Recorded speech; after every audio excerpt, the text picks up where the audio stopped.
Hello guys, तो इस video में अपन बात करेंगे स्पीयरमैन रैंक कोरिलेशन कोफिशिएंट की।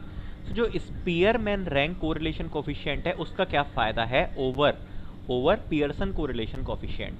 तभी तो इसको कुछ अपन इसका यूज़ अपन कहते हैं कि बेस्ट यूज़ है कोरिलेशंस फाइंड करने में। तो क्या फ़ायदा है वो मैं आपको बताता हूँ। सपोज कि अपने पास कुछ ऑब्जर्वेशन पॉइंट्स हैं लाइक दिस, ठीक है। ये अपने ऑब्जर्वेशन पॉइंट्स हैं। अब ये जो अपने ऑब्जर्वेशन पॉइंट्स हैं,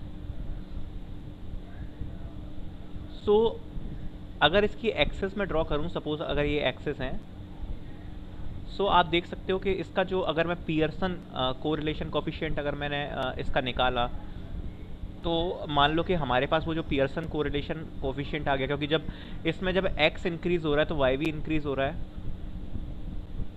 x इंक्रीज जब हो रहा है तो y भी इंक्रीज हो रहा है। जब मैंने निकाला तो सपोज वो आ गया कुछ 0.85 के समथिंग, ठीक है। ये आ गया। सपोज इसी में कुछ पॉइंट्स और हैं,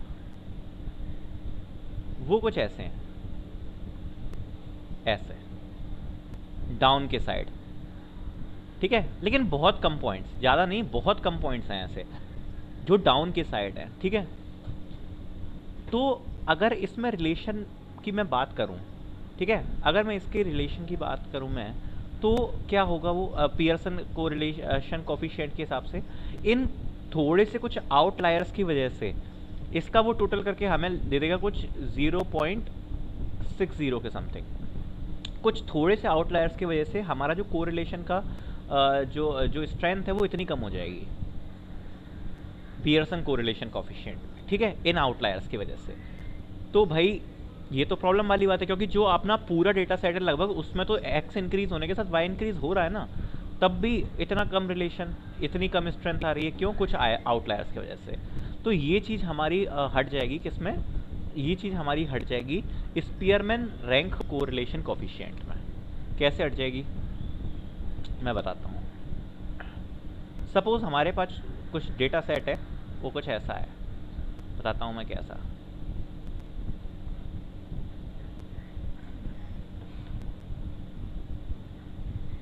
x और y, x है हमारा हाइट, y है हमारा वेट। हाइट है 150, 140, 160, 155, ठीक है।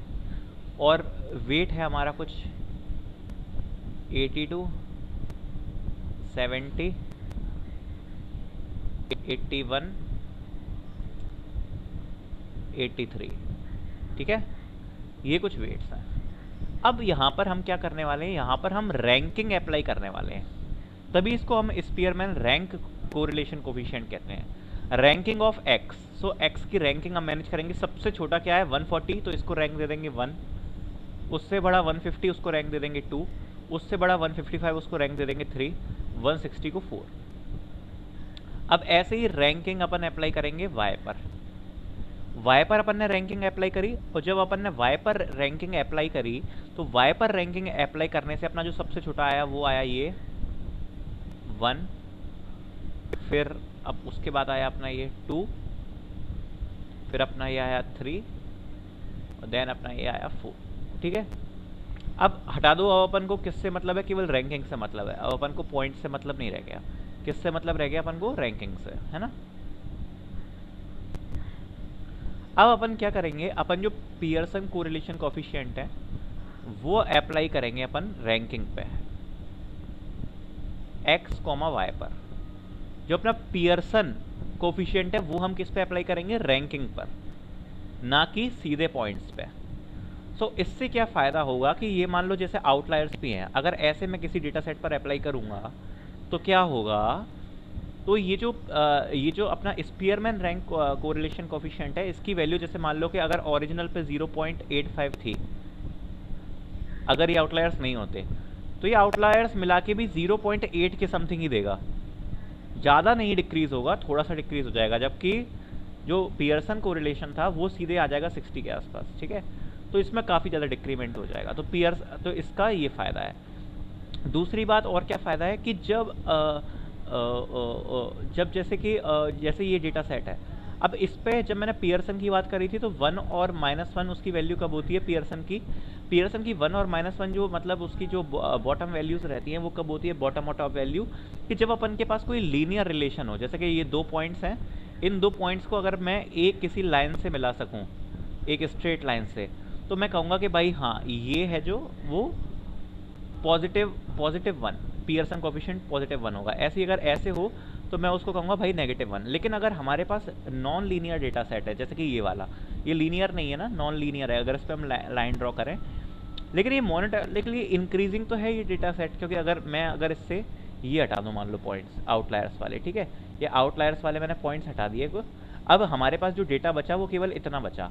अब अगर मैं बात करूं तो ये भी तो मोनोटोनिकली इंक्रीजिंग ही है हमारा डेटा, x की इंक्रीज के साथ y भी इंक्रीज हो रहा है, बट ये नॉन लीनियर है, एक लाइन नहीं बना सकते। मान लो इसकी जो लाइन बनेगी वो बीच में कहीं ये ऐसे बनेगी, लेकिन ये है तो भाई ये है नॉन लीनियर, बट लाइन तो ड्रॉ नहीं कर सकती, बट x की इंक्रीज के साथ y की इंक्रीज तो हो ही रही है ना, ये बात तो तय ही है।